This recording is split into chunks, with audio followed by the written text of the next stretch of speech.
Express में। उपाध्याय जी, आप ये टिप्पणी कर दीजिए, इस टिप्पणी को आप किस तरीके से देखते हैं? क्या वाकई पश्चिमी उत्तर प्रदेश मिनी पाकिस्तान बन गया है? देखिए प्रीति जी, जिस तरह से अपने जगत गुरु रामभद्राचार्य जी ने जो अपना बयान किया है, वो कहीं ना कहीं अगर देखा जाए तो एक तरह से सही है। जिस तरह से संभल में जो पलायन हुआ है हिंदुओं का, एक समय पर जो 50-50% का आंकड़ा था, 50% मुस्लिम समाज था, 50% हिंदू समाज था संभल में। आज के समय में यदि देखा जाए तो 85% वहां मुस्लिम समाज है, 15% वहां हिंदू समाज। संभल की बात नहीं है ये, गाजियाबाद से लेकर बरेली तक चले जाइए आप, और इधर आप जाइए अलीगढ़ तक, अलीगढ़ आगरा तक जाइए आप, इधर आप सहारनपुर मुजफ्फरनगर तक जाइए, हर शहर में यही हाल था, अभी भी है। अब आप देखिए संभल में जब हिंसा होती है, जो पत्थरबाज हैं उनके जो बुलेट पाए जाते हैं, गोली जो पाई जाती है, वो कहां की होती है? वो मेड इन पाकिस्तान की।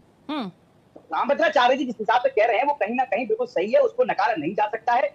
लेकिन जो लोग कट्टरपंथी विचारधारा के साथ इसका विरोध कर रहे हैं, वो तो ये समझना चाहिए भाई कि रामभद्राचार्य ने कोई गलत नहीं कहा है। जिस तरह से इन्होंने ये जब तो चुप बैठे थे, जब झामुमो मौलवी था एक, तो धर्मांतरण में पकड़ा गया, उसके ऊपर कोई नहीं बोला, कोई मुस्लिम स्कॉलर नहीं निकल के आया। जब कोई आतंकी हमला होता है तब भी कोई उसका विरोध नहीं करता, कहते नहीं नहीं धर्म से कोई मतलब नहीं है, वो उनका कोई धर्म नहीं होता है आतंकियों का। लेकिन भाई एक बात बताइए, जब जो व्यक्ति देश को तोड़ने की बात कर रहा है, देश में आतंकी हमले कर रहा है, जिन लोगों का आतंकी संगठनों से संबंध है, उनका धर्म जो है एक दूसरे धर्म से आता है, अगर उनका आप विरोध नहीं कर सकते तो रामभद्राचार्य जी का विरोध किस बात का है? उन्होंने ऐसा क्या गलत कह दिया? एक बात बता दे मुझे, कोई बैठे ये कह रहे हैं रामभद्राचार्य जी के कौन सा विचार है, रेहड़ी पटरी वालों को निशाना बनाया जा रहा है, मुझे समाज को निशाना बनाया जा रहा है। अरे साजिद रशीदी जी, आप ये बताइए, जो अभी झामुमो मौलवी पकड़ा गया है, धर्मांतरण करते हुए पकड़ा गया, हिंदू बहन बेटियों को जो है वो धर्मांतरण करवा रहा था डरा धमकाकर पैसे देकर, उस पर आप कुछ नहीं बोले?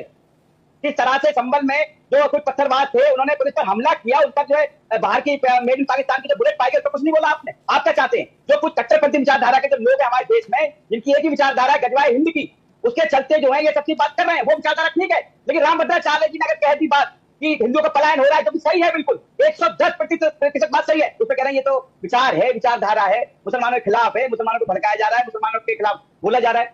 अरे रशीदी साहब, आप तो बड़े बुद्धिमान मुस्लिम स्कॉलर है, अगर यदि आप ही ऐसी बात करेंगे तो फिर कैसे क्या फर्क पड़ेगा आपके समाज पर? जो सच्चाई है उसको कहिए ना कि समाज जो है, हिंदू समाज पलायन कर रहा है। अभी कह रहे हैं दिल्ली आ जाते हैं। मैं एक एग्जांपल दे रहा हूँ बहुत अच्छा, 2000 की बात है संभल की। खग्गू सराय में एक हिंदू परिवार रहता था, ठीक है, बकरा ईद थी उस दिन, और बकरा ईद के दिन उसके सामने एक जानवर काटा जा रहा था। जब उसने विरोध किया तो उनको मारा गया। उसके डर के मारे वो पूरा हिंदू परिवार और भी जो लोग थे, खग्गू सराय नाम है उसका, वहां से लोग पलायन करके कहीं और चले। ये होता है पलायन। अवधेश जी, रशीदी साहब।